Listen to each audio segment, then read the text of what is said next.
Hello et bienvenue sur la chaîne de Demoiselles du Livre, j'espère que vous allez bien et je vous souhaite une excellente année 2024. La bonne santé surtout, que vos projets se réalisent mais aussi évidemment de belles lectures. Pour cette première vidéo 2024, on va faire un petit book haul des livres que j'ai reçus pour Noël. Il y aura deux catégories on va dire, ceux que j'ai trouvés sous le sapin et ceux que je me suis procuré avec de l'argent que j'ai reçu à Noël. Donc on va dire que c'est des cadeaux de Noël. Ça marche. On va commencer par les livres que j'ai trouvés sous le sapin. Et tout d'abord, j'ai reçu de la part de mes parents la trilogie Hunger Games en version reliée collector. On présente plus Hunger Games, hein.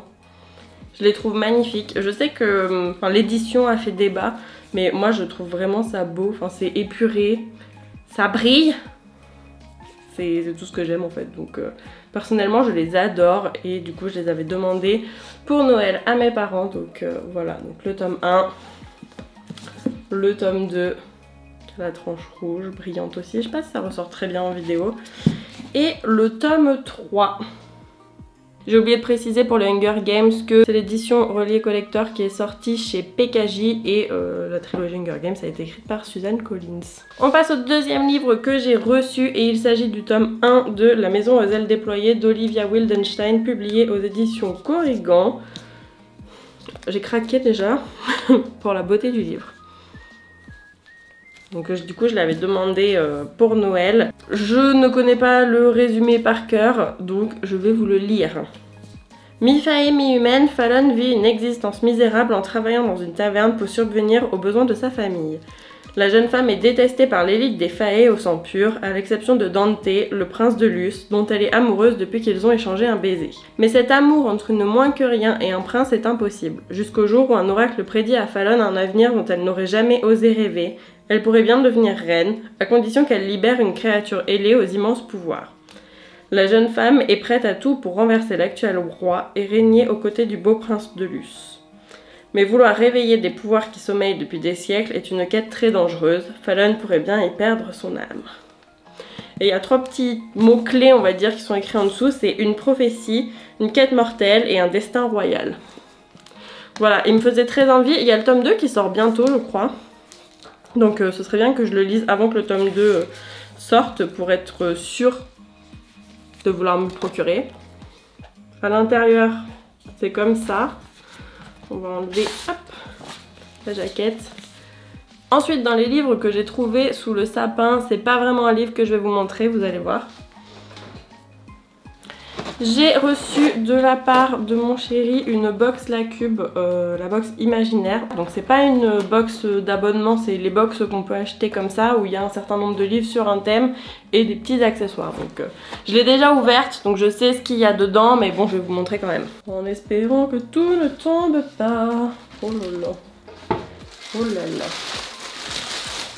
Donc dans la box il y a une sélection de livres poche imaginaires. Il n'y en a aucun que je connais, aucun d'auteur dont j'ai déjà lu des livres, donc c'est chouette, ça va vraiment faire de la découverte. Je vais vous montrer d'abord les goodies avant de vous montrer les livres. Alors, donc là-dedans, on a deux bougies chandelles. Il faut que je m'achète du coup un chandelier pour pouvoir les poser. Je sais pas trop ce qu'elles sentent, je suis pas sûre qu'elles aient une odeur en fait. Je crois qu'elles sont juste pour faire joli. Ensuite, il y a un flacon, ça j'adore, de pétales de fleurs comestibles bleuées. Je sais pas si vous allez voir si ça va bien faire le focus, voilà. Donc trop stylé, moi j'aime beaucoup cuisiner, mon copain aussi. Donc je pense que pour quand on va faire des gâteaux, ça pourrait être pas mal. Je sais pas si vous allez voir bien. Voilà. Donc à voir comment on va pouvoir s'en servir, mais je trouve ça trop chouette. Et ensuite il y a une petite boisson, c'est de chez le Magicien Bio, une potion rêve, saveur aubépine, myrtille et lavande. Voilà, petite boisson, boisson rafraîchissante artisanale à base d'infusion de plantes. Voilà, donc à goûter, les goûts ont l'air assez sympas. On va passer aux livres qui sont contenus dans cette box. Le premier livre, c'est Derniers jours d'un monde oublié de Chris Vuklicevic. Pardon pour la prononciation. Et je crois que tous les livres viennent de chez Folio. Je crois qu'ils sont tous aux éditions Folio. La couverture est comme ça fait très mer, un peu pirate et tout. Je pense que ça parle un peu de ça. Je vais vous lire le résumé. Plus de 3 siècles après la Grande Nuit, Sheltel, l'île du centre du monde, se croit seule rescapée de la catastrophe. Mais un jour, la main, sorcière chargée de donner la vie et de la reprendre, aperçoit un navire à l'horizon. Il est commandé par une pirate impitoyable, bien surprise de trouver une île au milieu du désert mouillé.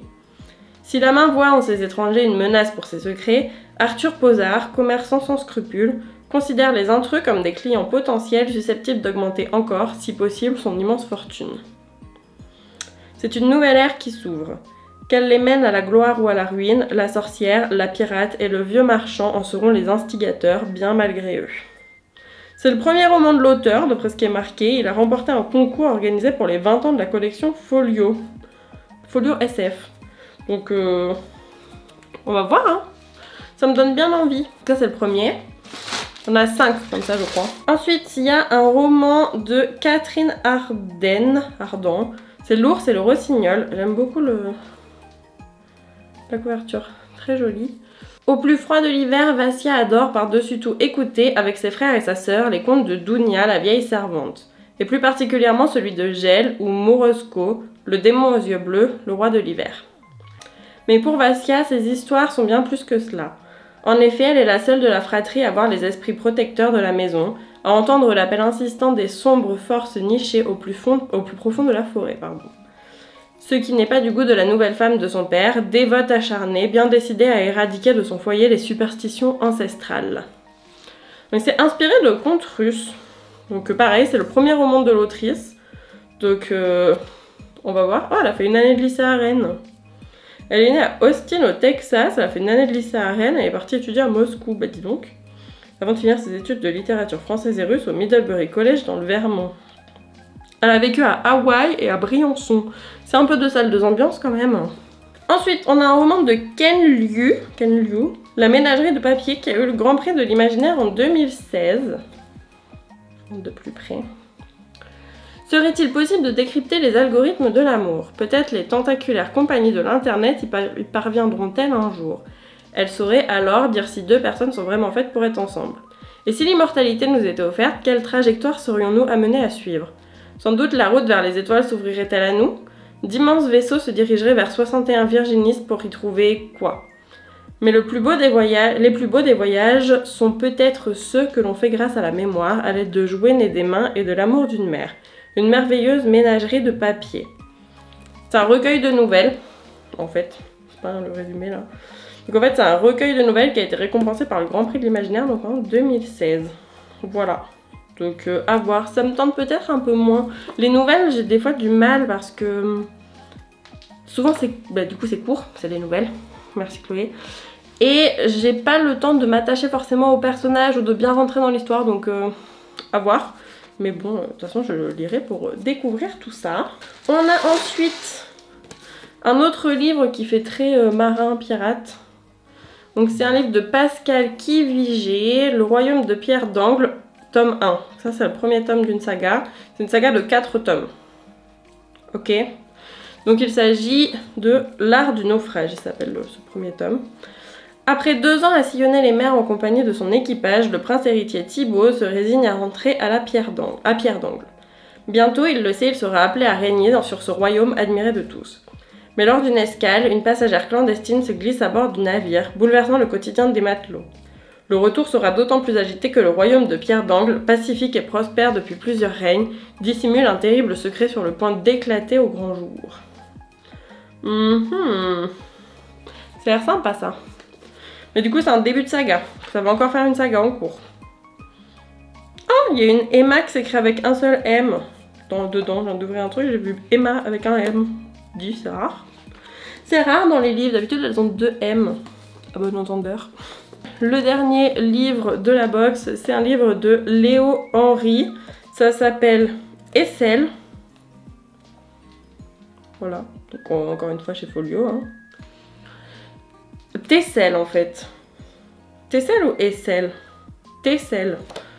Donc, à Tessel, Moira et son frère Aslander coulent des jours heureux au palais dont ils connaissent tous les recoins par cœur.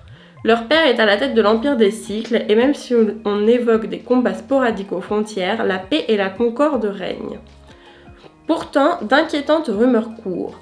L'empereur serait au plus mal, et s'il venait à mourir, Aslander, son seul héritier mâle, pourrait ne pas être en mesure de prendre sa succession. Serait-ce la fin de la dynastie, et pire, la chute de l'Empire, et que deviendrait alors Moira?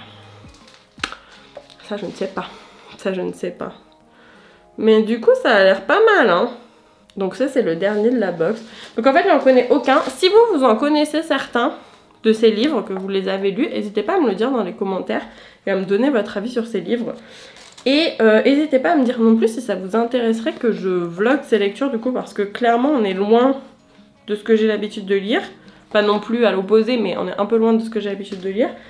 Et est-ce que ça vous intéresserait que je vlog en fait la lecture de cette box finalement? Peut-être sur une vidéo spéciale lecture de la box. Dites-le moi.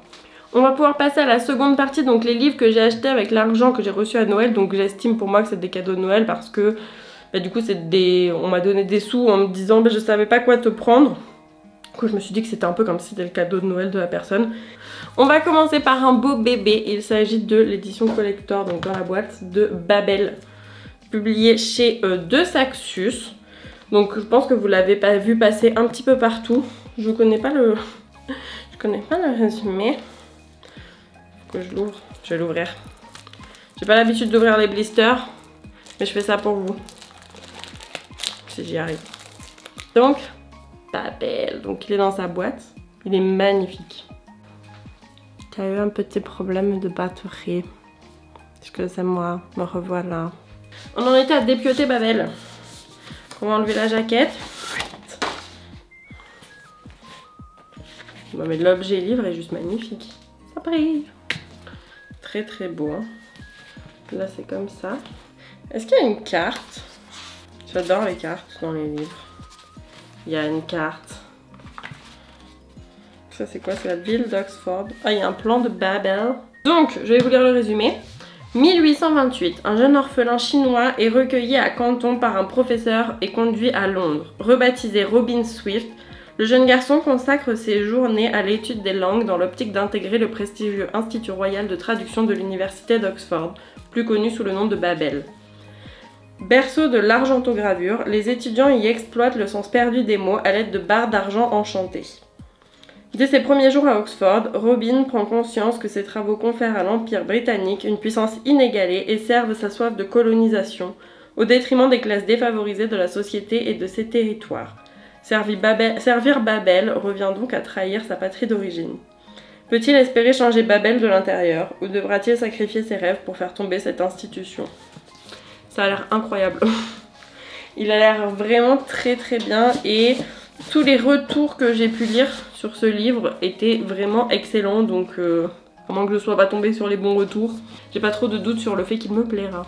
Ensuite, je me suis procuré le tome 2 de Axa Haven, le cercle des sorcières. Enfin, du coup là c'est le tome 2, donc c'est l'Alliance Noire. Donc c'est un tome 2. J'avais aimé le tome 1, mais sans que ce soit un coup de cœur ou sans non plus dire que j'avais adoré ma lecture. Il y a certaines choses sur lesquelles j'avais été un peu déçue, etc. Mais la fin du tome 1 nous laisse sur un petit cliffhanger qui fait que j'ai très envie de savoir ce qui se passe ensuite. Donc je me suis procuré le tome 2 et j'ai assez hâte. Je sais pas ce que j'ai fait de mon tome 1. Mais du coup voilà, j'ai pris le tome 2, donc à voir s'il me plaît ou pas. Je me suis aussi procuré Tant que fleuriront les citronniers de Zulfa Katou, publié chez Nathan. Pareil, j'en ai entendu que du bien de ce livre. Je l'ai vu passer pas mal sur les réseaux sociaux de livres. Du coup, j'ai eu assez envie de me le procurer. Ça parle de sujets quand même assez importants, notamment dans l'actualité dans laquelle on se place aujourd'hui. Donc, je me suis dit, prenons-le. Je suis intéressée par cette lecture. Quand la révolution a commencé en Syrie, Salama était étudiante en pharmacie à Homs. Elle avait encore une famille, un foyer, un avenir. En quelques mois, Salama a tout perdu. Sa vie est désormais partagée entre son bénévolat à l'hôpital et Leila, sa belle-sœur enceinte, la seule famille qui lui reste. Le cœur de Salama est déchiré. Comment à la fois aider son pays en quête de liberté et mettre Layla à l'abri de la violence de la guerre. Puis, le monde de Salama est bouleversé quand elle rencontre Kenan. Téléphone au poing, lui se bat avec les images pour montrer au monde ce que le peuple syrien subit. Salama trouvera-t-elle assez de courage pour affronter ses démons et se battre elle aussi par amour? Enfin, je pense que ce livre est hyper intéressant et de ce que j'ai vu, il a l'air d'être très bien fait, donc voilà, j'ai assez hâte de le lire. C'est pareil, ça me change de mes lectures habituelles, mais tant mieux. Et enfin, pour la finalité de ce book haul de Noël, j'ai attendu le 3 janvier pour me procurer Dark Shores de Daniel L. Jensen, publié aux éditions Big Bang. J'ai adoré Le Pont des Tempêtes, le tome 1 et le tome 2, je les ai dévorés, c'était génial. Du coup, j'avais très hâte et très envie surtout de me procurer le nouveau roman de l'autrice. Celui-ci, c'est un young adulte, alors que les autres, c'est de la fantasy adulte. Donc on va voir, je vais vous lire le résumé. Dans un monde divisé par des dieux capricieux et des océans redoutables, seuls les marins sont en mesure de traverser la mer sans fin. Leur règle d'or, l'Est ne doit pas connaître l'Ouest. Terriana est une marin, et son peuple est le gardien des secrets de la mer. Pour sauver sa meilleure amie d'un mariage forcé, elle brise la loi sacrée des siens et doit faire face aux conséquences dévastatrices de son choix. Marcus est le commandant d'une célèbre légion qui a permis à l'empire de Célandor de conquérir tous les territoires de l'Est. Les légionnaires sont ses frères, mais même eux ne savent rien de la terrible vérité qu'ils dissimulent depuis l'enfance. Quand l'un des sénateurs de l'Empire découvre l'existence des sombres rivages, il capture Terriana et force Marcus et elle à partir à la conquête de ce nouveau continent. Unis malgré eux pour protéger les leurs, ils doivent désormais décider jusqu'où ils sont prêts à aller et ce qu'ils sont prêts à sacrifier. J'ai trop hâte de le lire. Il est vraiment très joli, c'est un... Je l'ai pris en hardback. Hein. J'adore les hardbacks de chez Big Bang, je les trouve vraiment hyper qualitatifs. Et celui-là, c'est un peu comme Sorcery of Thorns. C'est une édition un peu grimoire. Les pages, je sais pas si vous allez voir. Voilà, en fait les pages, elles sont pas coupées toutes à la même longueur. Et du coup, ça fait un espèce d'effet grimoire, un effet vieux livre. J'adore, je sais pas si vous entendez. Le bruit que ça me fait délirer. Et bien sûr, comme d'habitude chez les reliés Big Bang, et c'est un des trucs que j'adore chez eux, il y a la petite languette. Isaline m'a dit comment ça s'appelait la dernière fois que j'ai parlé de ces trucs-là sous une de mes vidéos, elle me l'a dit en commentaire. Mais j'ai oublié comment ça s'appelle, mais moi j'adore ce petit fil là, qui me sert de marque-page. Je trouve ça extrêmement pratique et surtout extrêmement esthétique. Voilà, on s'en fiche. Et voilà, c'est tout. Enfin, c'est tout. Quand même un sacré paquet de livres là-dedans. Pour ce book haul de Noël, je remercie énormément mes proches pour les cadeaux qu'ils m'ont fait avec ces livres. Et j'ai trop hâte de les lire. Est-ce que vous, pour Noël, vous avez reçu des livres? Si oui, n'hésitez pas à me le dire dans les commentaires, à me dire quel livre vous avez eu. Si vous avez lu certains des livres que j'ai présentés là, n'hésitez pas à me donner votre avis non plus, je les lirai avec plaisir. Et puis voilà, c'est tout pour cette vidéo. Moi je vous fais des bisous, je vous remercie d'avoir regardé et je vous dis à très vite dans une prochaine vidéo. Ciao!